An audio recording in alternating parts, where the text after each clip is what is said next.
Hello, everybody. We are live. I'm live. Hopefully, you're alive. And we're going to be testing today. We're going to be testing a simultaneous broadcast. We're going to also broadcast this on YouTube as well as Facebook. So if you're not a big Facebook fan and you prefer the YouTube platform, you can try that, and we'll probably do that. Probably do that for all future broadcasts. So I see Rick's here, and Kieran, Ralph, Mike. Everybody looks like they're coming in from Facebook. And Ed's here. Hello, Ed and Tyler. Wow, people are coming in. Southern California, Tennessee, Devon, England. Wow.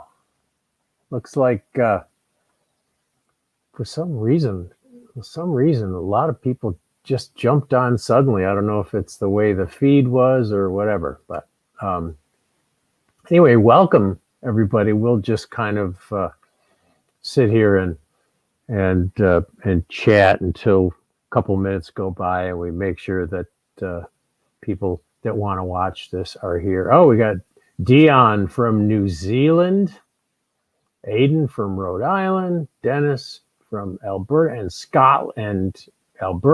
Scotland, Wow. All over the place. Texas, a couple of Texans, Indiana. Deborah's here from Indiana. Marion is here from Norway. Orvis Company is coming in from YouTube. Aha, Bryce is coming in from YouTube. Cool. So yeah, we are. For those of you who are just joining us, we're broadcasting also on YouTube now. So if you prefer the YouTube platform and you don't like Facebook, you can watch us on YouTube. And it looks like I will be able to read your comments from YouTube. We weren't totally sure about that. So anyway, we're going to talk about feathers today. I hope you're here to talk about feathers, because that's what we're going to do. We're not going to tie a fly today. We are going to look at some various feathers. What I've done is I've tied a bunch of different feathers on a hook so we can compare the different feathers. But we're going to talk about mainly duck and game bird feathers. I know that feathers are confusing to a lot of you, and particularly if you don't hunt birds. A lot of these terms don't mean much to you: primaries and secondaries, and breast feathers versus flank feathers, and where they come from and what you use them for. So we'll take a look at some different feathers. We'll take a look at some actual skins of birds. We'll talk about if you hunt, or you have a friend who hunts and you want to save some feathers, what to do, how to save the feathers. It's pretty straightforward. There's nothing very difficult about it, but I get a lot of questions about that. So we're going to talk about feathers today. Does anybody have any questions in general before we start looking at feathers? And we will use some of these feathers. We are going to tie a soft hackle next Tuesday. Next Monday is MLK, so Orvis has that day off. We celebrate Martin Luther King's birthday at Orvis, and so none of us are working. So I won't be here next Monday, but I'll be here next Tuesday. And we're gonna tie a soft hackle from some of the feathers we're gonna look at today. One of the feathers we're going to look at today. I know a lot of you like to tie soft hackles and are interested in these fairly simple but really effective flies. So we're going to do that. But let's see. I don't see any questions. I don't see anybody that's asked a question. Everybody's just telling me where they're from, which is great, seeing people from all over. So anyway, what do you think? Should we start talking about feathers? Let's do it. All right. So let's go over to the close-up. Oh, how would you wash and prepare natural feathers. You don't really need to wash any of your natural feathers unless they have some blood or dirt or whatever on them. If you get some feathers from a game bird, all you need to do is pluck the feathers from the skin. Make sure that the feathers are dry. If they're not dry, you need to put them in a box somewhere where it's warm and dry, and just dry them out and then put them in a Ziploc bag. That's all you need to do. If you do need to wash the feathers, you can wash them in warm water and soap, and that should get most of the blood and any kind of debris off the feathers, and then dry them off. Good way to do it is put them in a pillowcase or something and throw them in the dryer and dry them off. But there's not much preparation needed. They're really feathers, as long as you keep the insects and beetles away from the feathers, they will keep for decades or longer, probably centuries. If you don't let insects get to them, they preserve very well. So there's not much you need to worry about there. Larry says, I've been getting a lot of feathers, but have no idea what they are or how to use them. A grab bag of all sorts, very, very confusing. Ed's asking, do you salt the skin side? I would advise you not to try to skin game birds unless you're really good at it, unless you're good at taxidermy. Game birds are very difficult to skin, and they have a very thin skin. And if you want to learn how to do it, I'm not the one to tell you how to do it. I've tried it a few times, but not very good at it. But yeah, put a little salt or borax on the back side of the skin to keep insects from eating into the skin. But the best way to do it is just pluck things. Have you ever heard of treating game bird harvested feathers with borax? Yes, and borax seems to work. Borax and just table salt seem to work.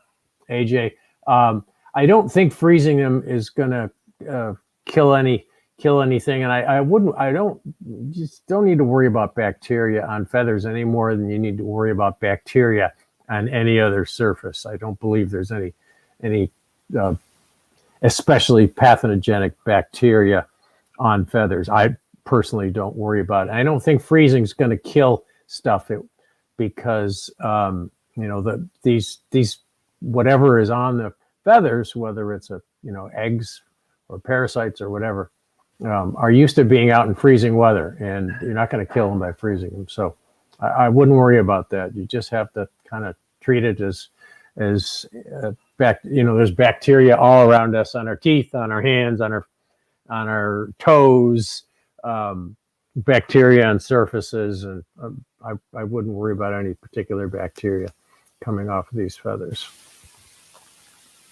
Okay, so. And I'm sorry if you have questions about rods and things like that. We're really not going to talk about that right now unless we run out of things to say about feathers. This is about feathers, so you have to hold your questions or get your answers for choosing rods somewhere else.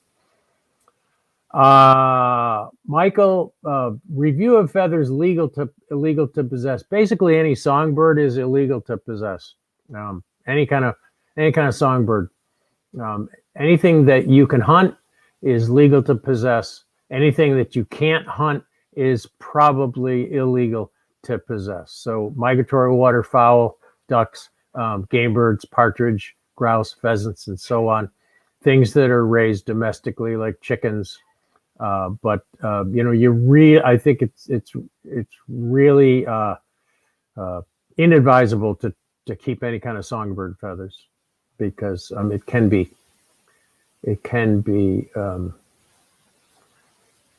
illegal. Okay. Yes, I am seeing the YouTube comments. Okay, so let's talk about feathers. Let's start talking. And Julia, I'm not going to be able to see the camera anymore, so if you would read questions as they come up, That would be great. Pop in and You ask got the it. questions. Okay, thanks. So let's not do this. Let's look at a skin, a bird skin. This is a beautiful wood duck skin. And some of the feathers have been removed, but it's pretty much intact. And the feathers from any duck that are most useful are the flank feathers, which are these feathers here. They're the barred feathers, and those are the ones that you're going to use for, wet fly wings and nymph legs and tails, and sometimes streamer cheeks and things like that, and the wings. The wing is the other part of the duck that you're going to use. And I'm gonna grab this. So this is a wood duck, and these are the beautiful feathers here, the flank feathers that you would use for wings. And I'll show you some of those in close up. But there's lots of other feathers on a duck, and people are always asking, well, what can I use these for? What pattern do I tie with these? And you're not going to find any standard patterns that use these neat little green feathers on the head of a wood duck, or these kind of rusty brown feathers on the ruff of a wood duck. You're going to have to experiment with those. All of these will make good nymph legs. You can make a beetle. I've made beetles out of the feathers from a crest on a duck, and they're fairly fine. This one's fairly fine, but if you take a little feather like that and you put a little flexible cement on it, you can make a beetle imitation with it. But there aren't any standard feathers other than the breast feathers from a wood duck, which are very white, pure white. This one's a little old, but the breast feathers used to be used. They still are used, but nobody ties them anymore, on a fly called, trying to pull one off of here, a fly called the fanwing royal coachman. And before the days of there's one of those breast feathers. Before the days of foam flies, if you were going to fish a big kind of gaudy attractor fly, you would fish a fanwing royal coachman, and they had two of these great big white feathers, and it was an awful fly. They would spin your leader. They didn't last very long. They looked pretty good after the first couple casts. They caught fish, but not a feather that you normally would use. Now, Tom, we have two questions. Yes. The first is from Mark, and he's asking if you can explain the difference between tailing feathers from hackle feathers. Tailing feathers from hackle feathers. I would suggest that he watched the YouTube live that we did on hackles a couple weeks ago. Because I'm talking about bird feathers here. I'm not talking about chickens. Mm-hmm. I know chickens are birds, but got it. And then the other question that Meg asked is do you collect your feathers when you are fishing? Ever? Do I collect them when I'm fishing? Yeah, while you're out fishing. Oh, well, if I see some on the ground, I might, but usually I collect them when I'm hunting, or I collect them from a fly shop. I buy them. So I don't collect many feathers when I'm fishing. I don't see many feathers when I'm fishing. So here's a pintail. Sorry, Tom. Yeah, go ahead. Can you point out where the CDC feathers would be located? I'm going to on this one. Yep. Okay.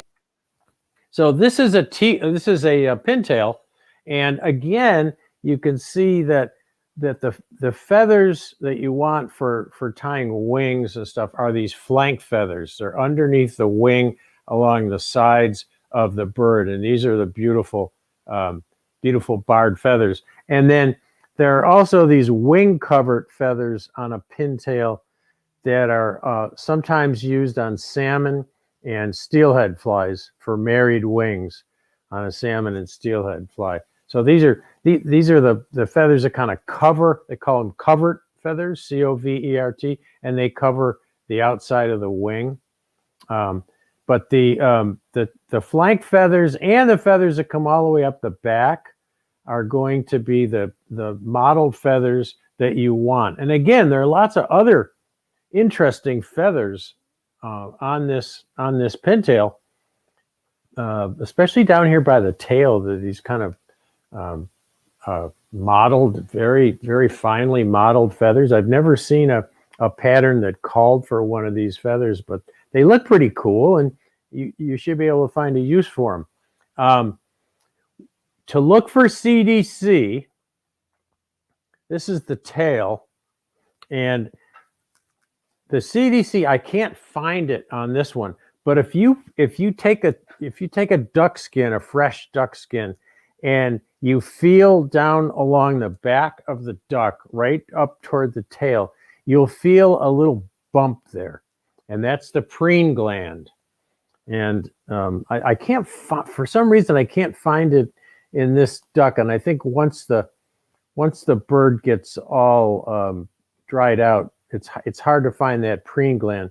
But if you run your finger along the back, there'll be a little bump there, and all around that bump will be the CDC feathers, and you'll recognize them because they'll look they'll look something like that, and they'll be all encircled around that preen gland. So that's where the CDC comes from. Now let's take a look at the wings on this pintail. The outer, and also if you do hunt or you have a friend that hunts, ask them to save you the wings. And the wings should just be cut off with a pair of tin snips or heavy scissors or something. And you are going to have to, there'll be a little spot of flesh at the base of the wing that's going to stay, it's going to stay moist for a while. And you should put a little salt or borax on that spot where the skin is exposed to the air.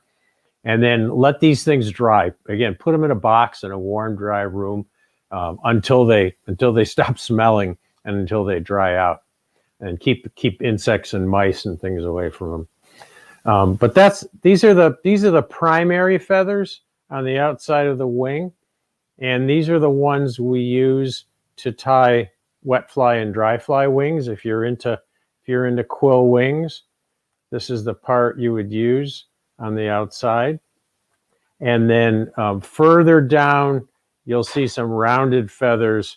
These are called secondary feathers. They're not used as much. You can use it for wing cases and things like that. But it's mainly the primary feathers used for wing cases, wings on nymphs, wings on wet flies, wings on sometimes salmon flies, and then these flank feathers are the feathers you want to save from a duck. But again, there's lots of other feathers in there that you might find some use for. Now let's take a look at another kind of bird, and this is a Hungarian partridge. Usually when you get a Hungarian partridge skin, you don't get the wings. The wings don't have any, as far as I know, any usable feathers on them. But all the Hungarian partridge feathers, all the body feathers can be used for soft hackles and nymphs. They're all kind of a speckled, mottled coloring. These dark brown ones are a kind of a covert feather over the wing. The wing's gone. The wings have been clipped off this, but the feathers over the wing are darker, and you can't wind soft hackles with these very well because the stems are fairly stiff, but you can use them for nymph legs and tails and things like that. The soft hackle feathers you're going to find down the center line of the bird, and the farther you go towards the tail, the bigger the feather. So if you're tying a small, like a size 14 or 16 soft hackle, you're going to have to come way down here near the head of the bird, near the eyes, to get those really tiny feathers. And then these feathers up here are going to be larger for the size 10s and 12s and so on. About a maximum size 10 you get in a Hungarian partridge feather. But these are incredibly useful and used a lot on nymph patterns. They've gotten very expensive, and I'm not sure why. But a Hungarian partridge skin, although it'll last you a long time, is going to cost you $50 these days. But I would advise you to buy your Hungarian partridge feather, buy the skin, because if you buy them by a package, you just get a bag stuffed with feathers, and you may not get all the sizes that you need. Whereas if you buy a skin, you get the small and the medium and the large feathers. So you really should buy them in a skin. Tom, we and have a question. Yeah, go ahead. Yep, go ahead. Okay. Thomas is asking what the best feather would be for origami wings. I don't know what an origami wing is. I know, I wasn't sure either. Maybe they'll clarify. Yeah. And then John had a question. Do all ducks have CDC feathers? Yes, all ducks and geese all waterfowl have CDC feathers, and you can actually get CDC from a goose, and it's pretty good stuff. And then relatedly, Bob's asking, CDC is French for what? Question mark.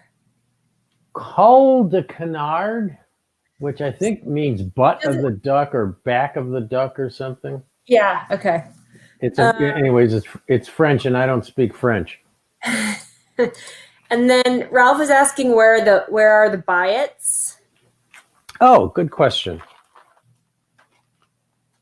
The biots, I don't think duck biots are very useful, but let me pull one of these wood duck wings off, or wood duck primaries off here. The biots are on the back side of the wing of the primary. So there's the biots there on the skinny side. This is the stuff you would tie wet fly wings and dry fly wings with. And then the biots are on the opposite side. Okay, so they're just the short side of a primary feather. And these duck ones are a little short to do much with, but and wood duck wings are fairly small. But on a goose, you could get some decent biots. Let's talk about CDC and but. Another question, Julia? We got a few more. Someone was asking what bird is it? So it's a partridge. Which one? I'm not sure. It was about. That's a Hungarian partridge. That one there. And then this is a wood duck. Mm-hmm. That's a wood duck. And this one is a pintail. And I didn't skin these. I bought these skinned because skinning these birds is quite difficult. And you can see it's kind of messy and greasy.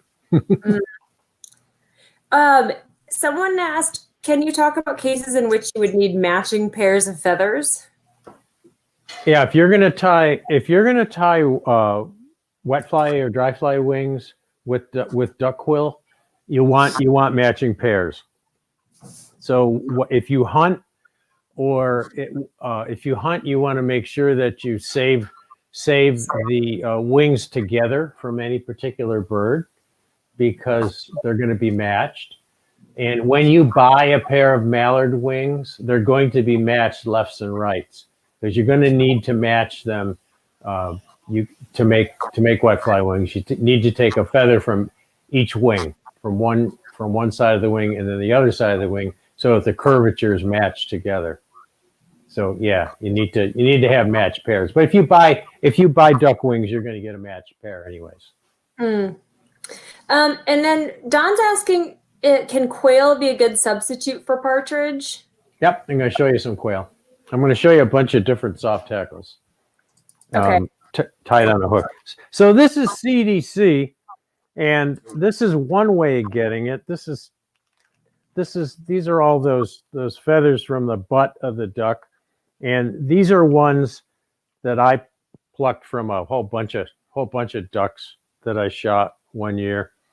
And you can see they're all different sizes, and you have to sort through them. And if you buy a pack of CDC, just plain old CDC, you're usually going to get different size feathers and different densities and so on. But you can see how light and fluffy those feathers are. If you tie a lot of smaller flies, a great way to get CDC is what's called oiler puffs. And these feathers are shorter, smaller, and denser than the kind of assorted CDC that you get. I'll pull one out here. Pull a couple of them out. But you can see they're very, very fluffy and very short. But these are really, I think, I use these more than I use anything else. I like what's called the oiler puffs, unless I'm tying a much bigger fly. So that's CDC for you. And let's take a look at some different duck feathers here.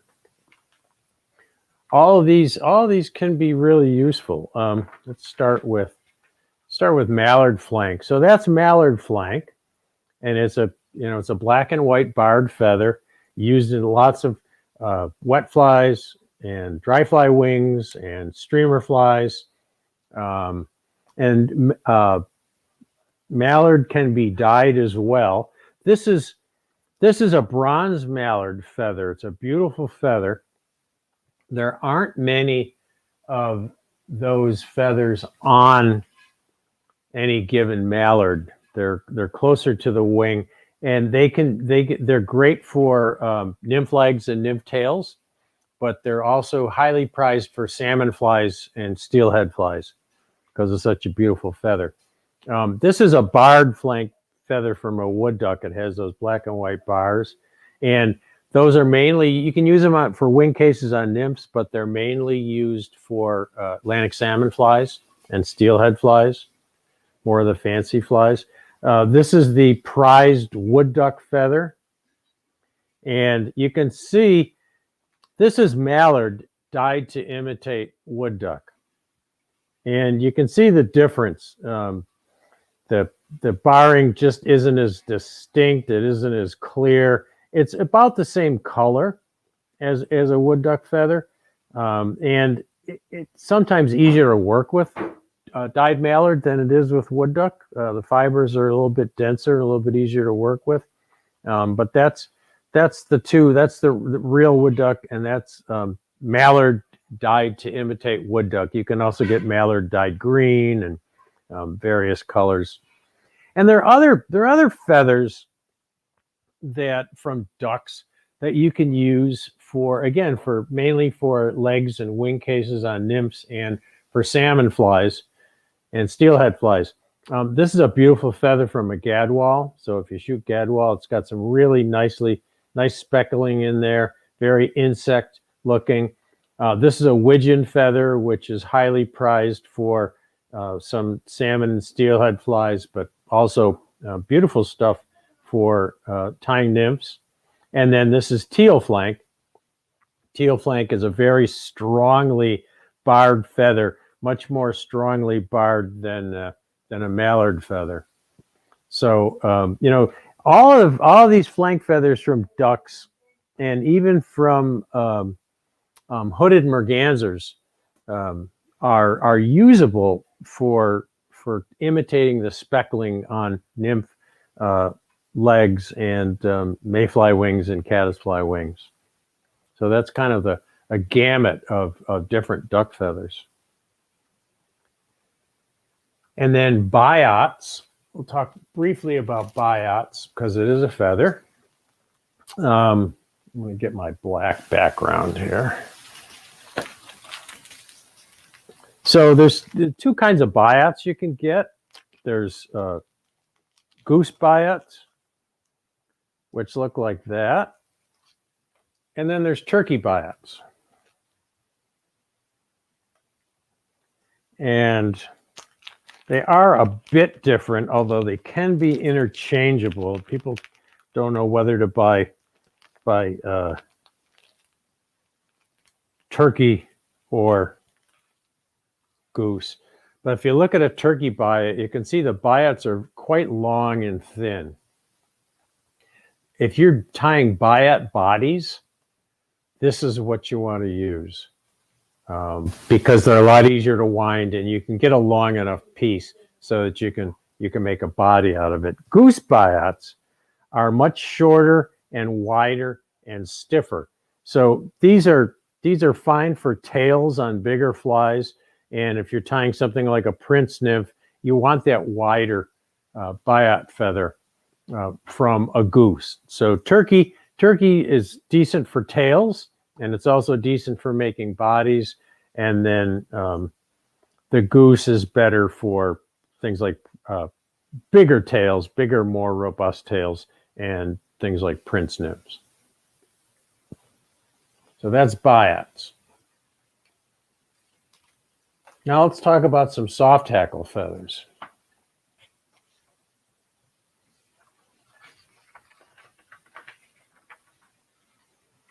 So here's the these are various game bird feathers that can be used for tying soft hackles. Let me zoom in here a little bit. Get a little closer to some of these and refocus. There. So this is a bobwhite quail feather, and I don't know, there's not many places you can buy quail feathers. There's a few places you can buy them. They are legal to buy. And if you're a quail hunter, you can use various species of quail. Bobwhite's the most common because they're raised and shot on game preserves a lot. But it's a nice speckled feather. And I'm going to show you all of these tied on a hook so you can see what each one of these look like. But bobwhite quail ties a nice soft hackle, and the feathers are quite a bit smaller than Hungarian partridge. So if you're tying little 16 soft hackles and you can't get any partridge small enough to wind properly, if it's too big, then bobwhite quail is a good feather to use if you can find some. Woodcock is another bird with a small feather. They're typically darker than a bobwhite quail, but if you're a woodcock hunter, have them just save you a bag of feathers. And what I would do, I would just have them pull all the feathers off a bird. These are just assorted woodcock feathers that I pulled off birds over the years. Just a big bag of them. There's tail feathers, but there's mostly breast and body feathers. And you just pick through to find the feather you need, but just put them in a Ziploc, seal them up to keep the bugs out. And there you've got a bunch of game bird feathers, whatever game bird you're gonna use. Snipe is another feather. It's very similar to woodcock. It's dark and it's small and soft, so it makes a really good soft hackle. One that I've never seen for sale, but are the most commonly harvested bird in the United States, particularly in the southern United States, is mourning dove. And they have a beautiful kind of a bronzy blue dun color. They're really, really nice for soft hackles. Again, I don't think you can buy them. You have to find a dove hunter and just get him to save you a whole bunch of feathers. Just have him pluck the feathers off the bird and put them in a bag. There's your Hungarian partridge. And this is one from the neck, and you can see how small it is. And then this is a Hungarian partridge from more toward the back. So you can see it's a bigger feather and usually a little bit darker barrings. And then these are speckled hen feathers. So these are chicken feathers. You know, they're a lot cheaper than Hungarian partridge. You can buy speckled hen feathers nearly any place you can get fly tying materials. Usually, when I've seen them sold, they're sold in a pack of 3, and you get 3 kind of random, very different types of speckling. And so you either need to go into a fly shop, or you just need to order them and hope you get a color that you want. But they come in all different shades and types of speckling. But it's just it's a hen saddle. It's a saddle from a hen that are all kinds of wild speckled colors. You may have heard the term Brahma hen. Brahma hen is just a particular speckled chicken feather. So it's a great substitute, very easy to work with, and quite inexpensive. So if you know, Hungarian partridge has gotten very expensive, and a lot of these other birds, unless you're a bird hunter, one, they're tough to get. But the speckled hen feathers are just a great substitute that you can get nearly anywhere. Even barnyard hens, if you know some that raise chickens, will have some decent speckled hen feathers. Tom, we have a couple. So let's take a look at some of these feathers tied on a hook. Hold on one second, Tom. We got a couple questions. Okay. Sure. Yeah. Go ahead. That's a good question. Mike's asking, besides partridge, Mm-hmm. birds worth buying the whole skin and wing as opposed to a packet? If you can get the whole skin, I always like to have a whole skin. It's not always possible, but you get a variety of sizes, and you may get some feathers that you'll discover a use for on your own, for your own personal patterns. So I recommend that if you can buy a skin, to get it. It's going to be more expensive, but I think it's worth it in the long run to get a whole skin, rather than just a bag of feathers. And they're usually in better shape. Usually when you buy a bag of feathers, they're stuffed into a bag, and you may have to steam them to get them back into shape. Just hold them. If you get a bag of feathers and they're all bunged up and crooked and warped, if you gently hold them in some steam over a tea kettle or boiling water, not too close to the heat, but far out on the steam, they'll generally come back into shape. So you can steam them. And Mark's asking, where does marabou come from? Marabou comes from the armpit of a turkey. But you could get marabou. That's it. That's an interesting question. You can get marabou from different places, really. Where's that partridge skin? There's a pattern called a Moto's minnow, which uses these fluffy feathers from underneath the tail of a Hungarian partridge for the tail. So you can get marabou from, I don't know if you can get much from ducks. Yeah, there's underneath the tail of a duck, they're not quite fuzzy enough to be marabou, but generally the marabou that you buy comes from the underwing of a turkey, from the armpit of a turkey. Okay, we've got a few more questions coming in here. Okay. A handful. All right. Aaron's asking, there's also condors. Here, I'll go back on this camera while we're doing the questions. There's also condor substitute. Is that the same? Is it the same than biots, I'm guessing? Probably, yeah. I mean, when they used condor back when it was legal, it was the biot from a condor. Of course, condor wings are, this long, and the biots are that long because they're such a giant bird, and they're very, very strong. I have some that I had since I was a kid that were, were legal at the time, a long time ago. And they're big and strong. But yeah, a biot would be a condor substitute, or peacock quill. Strip peacock quill is another condor substitute. And Larry's asking, are there any publications on this subject, specifically feathers in fly tying? Well, there's my book. college. So the Orvis Fly Tying Guide, which has an extensive section on materials. Yeah. I'll put links to it in the chat. Okay. Yeah. Andrew's asking, have you used ruffed grouse feathers? I have used ruffed grouse feathers. They're not great. They're a little big for most soft tackles, and the coloration isn't as nice as a woodcock or a quail feather. But I have used, I've used ruffed grouse a little bit. But I've always been disappointed in them. The feathers aren't quite right for fly tying, in my opinion, anyways.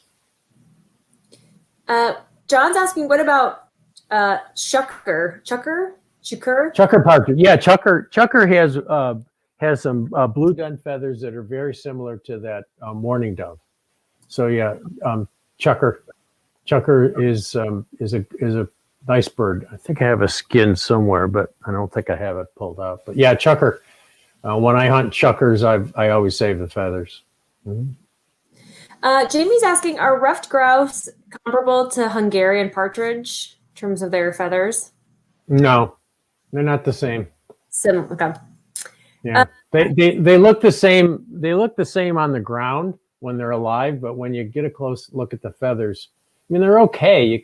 You can't wind soft tackles very easily, but you can make nymph legs and stuff out of them where you tie in individual fibers or tails or things like that. Yeah. Ed's asking, he says, I have an Indian hen cape. What are those feathers primarily used for? That's what I just showed you. The speckled hen feathers is the same as the Indian hen cape. Yeah. Got it. Okay. This is an interesting question. Tom, are the goose biots pliable, or do you need to soak them if you tie a body with them? I wouldn't tie a body with goose biots. I'd use turkey biots. And they're pliable enough so that you can wind with them. Yeah, I don't think you need to. I've never had them split that much. I don't think you need to soak them. Tyler's asking, how do you keep the quills from separating while tying in wet fly wings? Like on lead wing flies using the primary flight feathers. Practice, and thread tension, Tyler. Tim Flagler and I tied a hare's ear wet a number of weeks ago. You might want to take a look at that video. It's on the Orvis Facebook. It's on the Orvis Facebook archive in videos. I think you just mentioned this, but Brandon asked, do you ever use peacock breast feathers? Peacock breast feathers? No, but they're kind of neat. They're kind of interesting, and they would make a really cool beetle imitation by taking the feather and running some flexible cement over it so that it kind of sticks together. Dave's Flex Cement or vinyl cement or something like that. Yeah, you could make a pretty cool beetle imitation with them. And I think you answered this too, but is quail useful?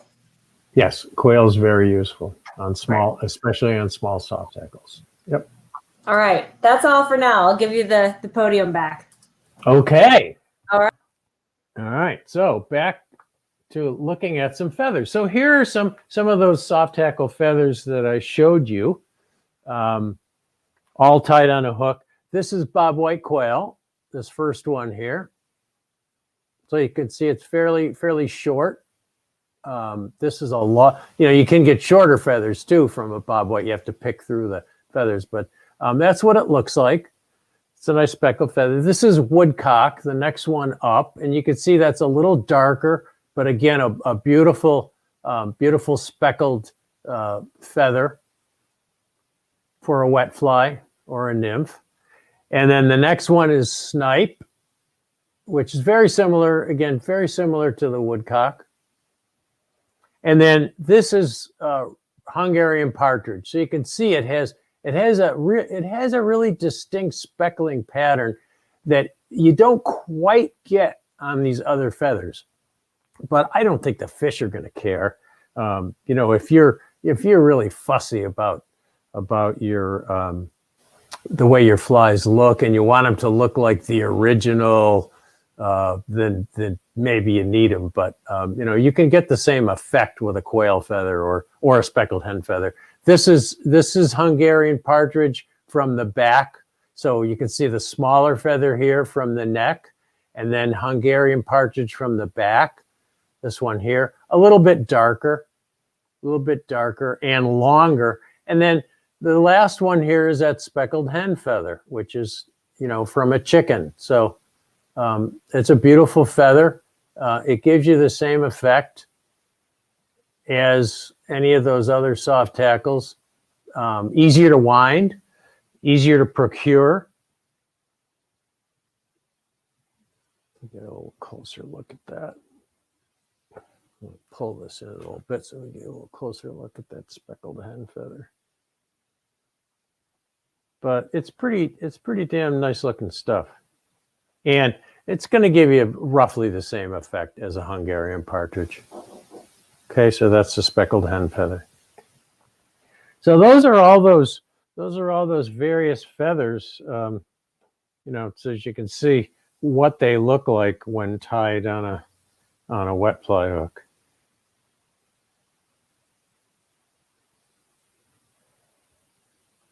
And that's pretty much all I have to show you.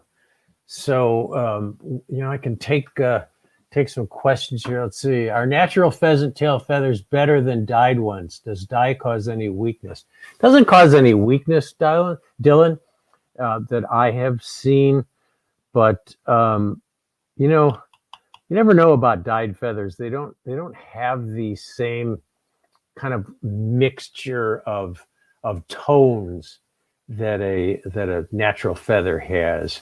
And whether it matters or not, who knows? But insects have those natural kind of mixed tones in their bodies. They're not one monotone color. And anytime you use a dyed feather, you do get a kind of a monotone color, which is why we try to get what we want in a feather by using a natural feather. Now, things like green drake wings, the eastern green drake, where the wings have a greenish tone to them and they're speckled, you really can't get that from a natural feather. So you have to dye a mallard feather or a wood duck feather to get that green color. But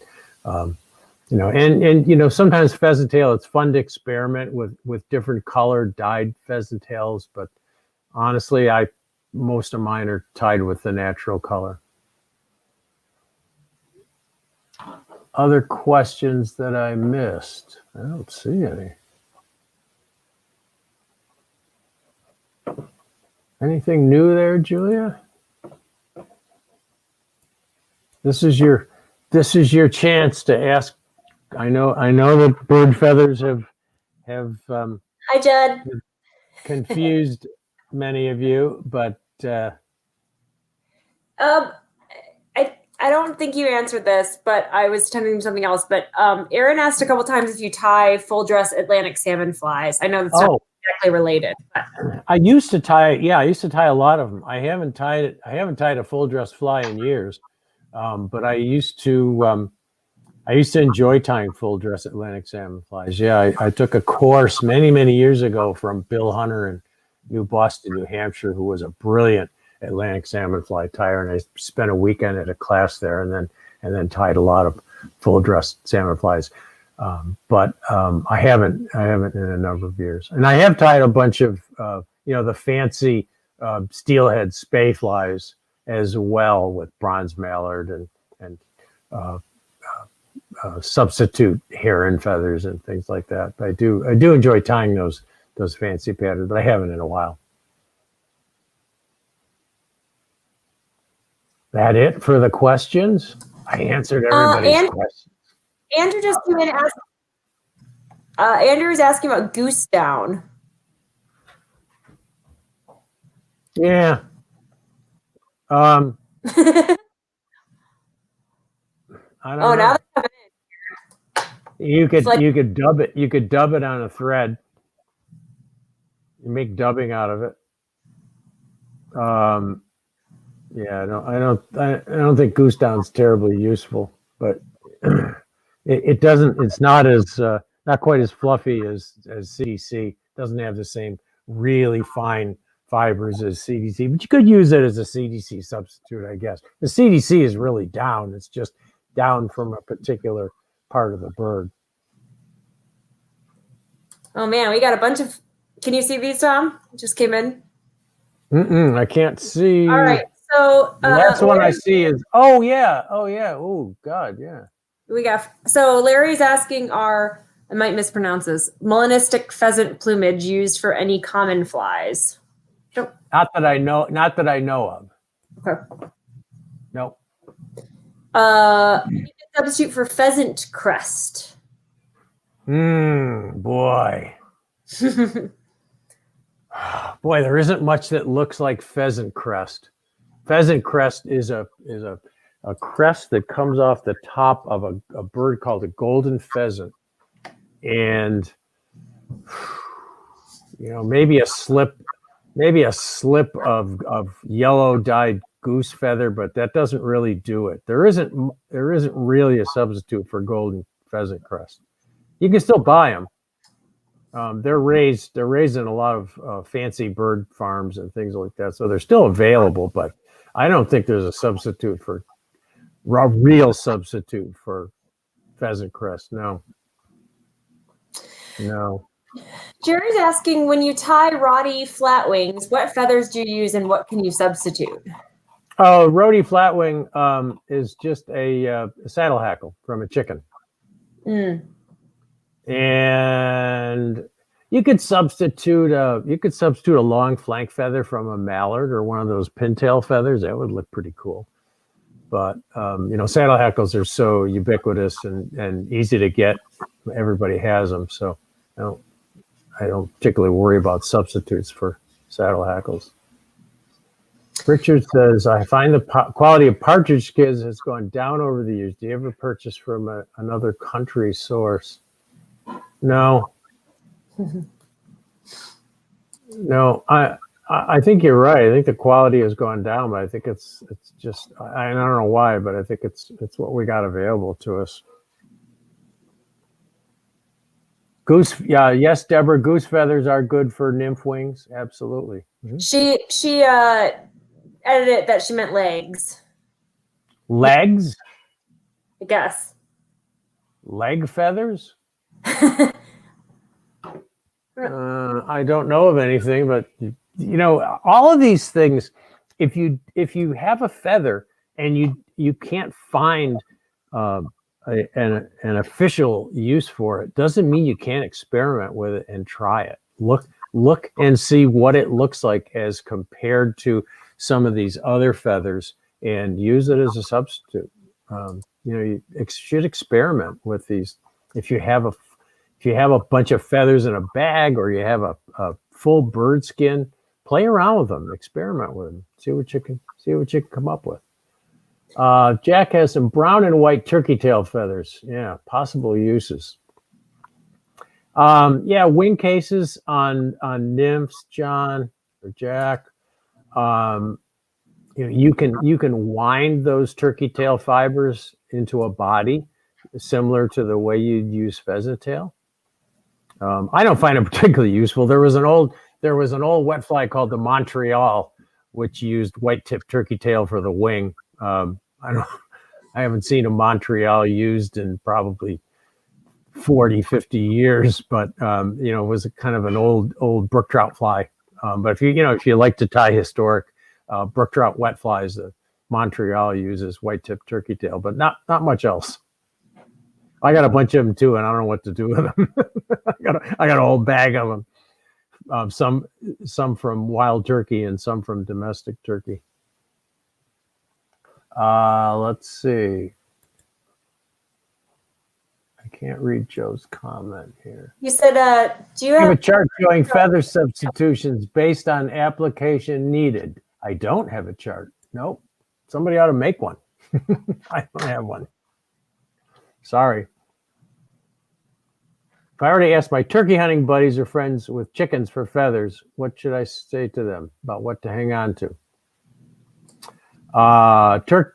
Wild turkey, the secondary quills, not the primaries. The primaries are used for arrow shafts and things like that. The secondaries are underneath the primaries, and they're more rounded and speckled. those are used for grasshopper wings, muddler minnows, very, very useful. So tell them just to cut the wings off and give them to you. Because, rather than have them pluck them off, just have them cut the wings off. They're probably not going to do anything with the wings unless they're having the bird mounted. And then, turkey body feathers, I mean, you could use them for stuff. They're definitely usable. I have a bag of turkey body feathers that I've never used for anything. And someday I might find a use for them. But I got way more turkey body feathers than I'm ever going to use. Starling. Brandon Starling makes a really good wet fly soft tackle. It's a traditional material for soft tackle. And you just use the neck feathers with the white tips or the body feathers. They're all pretty similar. But just any feather on the body of a starling. I have a starling skin somewhere, but I didn't pull it out for this, and it's over in a closet somewhere. How are ostrich and peacock curl best used? Many uses, Stephen.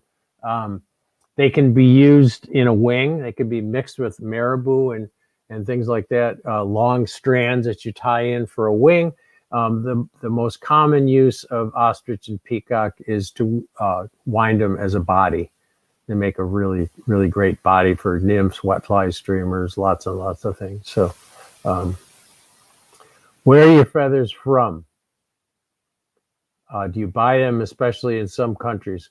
Meg, my feathers are from all over. I've been tying for over 50 years, and I've accumulated feathers from God knows where. Many of them are from my own hunting. Some of them are from friends who hunt different birds that I don't hunt. But most of them I've purchased from fly shops.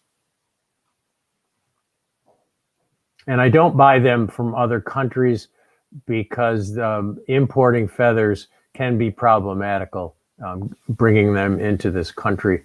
So I don't buy them from other countries. I buy them from fly shops here in the States. Tim wants to, do you strip one side of the feather before winding? Tim, I do occasionally on something like a spay fly, but I typically don't. You can if you want a really sparse fly and you want to strip the side that's going to lay against the hook. So you have to figure that out. You have to figure out the physics of that before you tie the feather in. You've got to figure out which side you're going to strip the fibers off. But it's the stem side that's going to lay against the hook is what you want to strip the feathers off. He also has some buddies that hunt ducks or pheasant. What kind of instructions would you give them? Ask them for the flank feathers and the feathers from the back and the wings from a duck. And you can try to instruct them in how to get the CDC, but again, that's tough. You have to know, you have to kind of go by feel. You have to know where to find that preen gland on the back of it. And, if they're really willing to go all out for you, you can tell them to feel along the back of the duck until they feel that little bump just above the tail, and then pull the fuzzy feathers off of that. But generally, the flank and the back feathers and the wings are what's useful on a duck. May I store a hackle with the skin in the fridge? And if no, what damage have I done to the hackle? Some recommend on storage. You don't need to put anything in the refrigerator or the freezer. Feathers, once the hide has cured or the flesh has dried, are going to last forever. Or for a lifetime anyway. Feathers don't degrade, and you just need to put them in a Ziploc bag. Make sure they're dry. Put them in a Ziploc bag to keep insects off, and that's it. Period. End of story. That's all I do. And I've never lost any feathers. The only time I've ever had feathers degrade was when I forgot to close up the Ziploc bag and moths or dermestid beetles got in there and ate the feathers. But if you protect them from moths and dermestid beetles, they're going to last for a lifetime.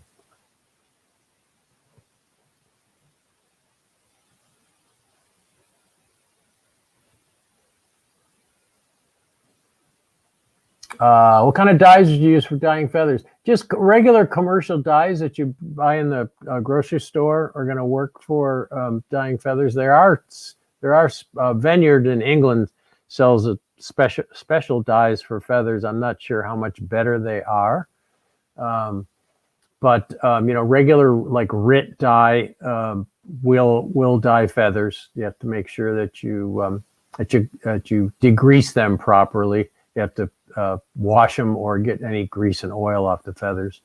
But regular clothing dyes will work on fly tying feathers.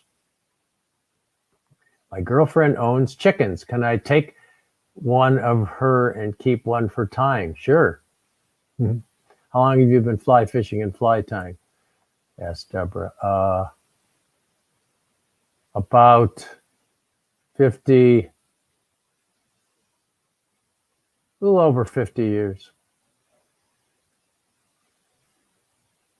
Guinea fowl, any good uses? Yeah, guinea fowl are used quite often on steelhead and salmon flies, Oliver, mostly the speckled breast and body feathers. Not much else. I don't know of any trout flies that use guinea fowl. There may be some, but mainly salmon and steelhead flies. And Mark, we talked about ostrich already. Where does the blue jay come from? I don't know. I don't know which blue jay you're talking about, Kieran. No substitute for bald eagle hackle feathers. No substitute, Dan. It is a federal offense unless you're a Native American to own bald eagle hackles. And I don't know why you'd want to use them anyway. Let's see. When do you strip one side of the feather? I typically don't, Deborah. But if I wanted a really sparse hackle, I might strip one side of the feather.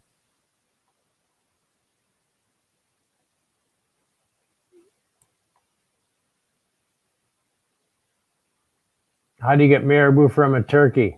You reach under their wing and pluck. Where do you get real jungle fowl eyes? There are jungle fowl eyes are illegal to import. But there are a few people who are raising them. Aiden, they are apparently a very difficult bird to raise, but you can find them. You can find them online. They're very expensive, but it is available occasionally.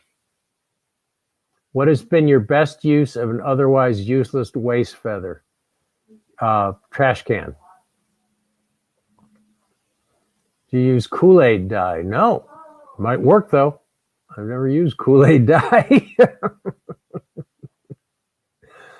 All right. Well, it's 4 o'clock, and I know a lot of you are bailing because you always do at 4 o'clock. So I want to thank you, all of you, for tuning in. Those were really, really great questions. And don't forget that we're doing this next Tuesday instead of next Monday because it's Martin Luther King Day. And I hope you all have a great week and really appreciate you coming in and asking all these great questions. And welcome to the people that tuned in from YouTube. It's exciting to be on another platform. So thanks again. And if you have any suggestions on other materials that you'd like to talk about, we can do that. You can leave them here in the comments, even after we sign off. Do I have any other? Wow, lots of comments today. My God.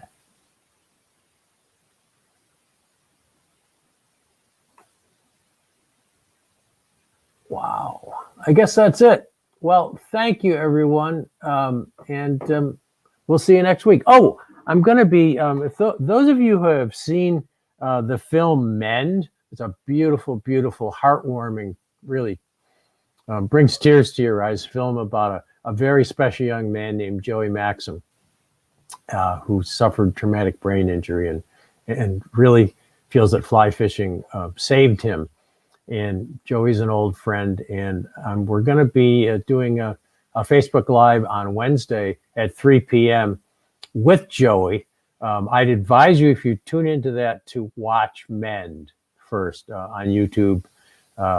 Just search, or on the I think is it on our website, Julia? Mend?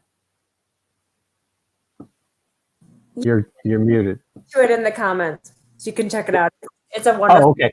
Yep. Yeah, it's an incredible film if you haven't seen it, and we're gonna check in with Joey and see how he's been doing since the filming. So I'm really excited about that. He's a real special guy, and I think you'll enjoy that. So that's going to be on Wednesday. Wednesday at 3 p.m. Eastern. Wednesday at 3 p.m. Eastern. All right, everybody. Thanks for tuning in, and we'll see you next time. Bye, y'all.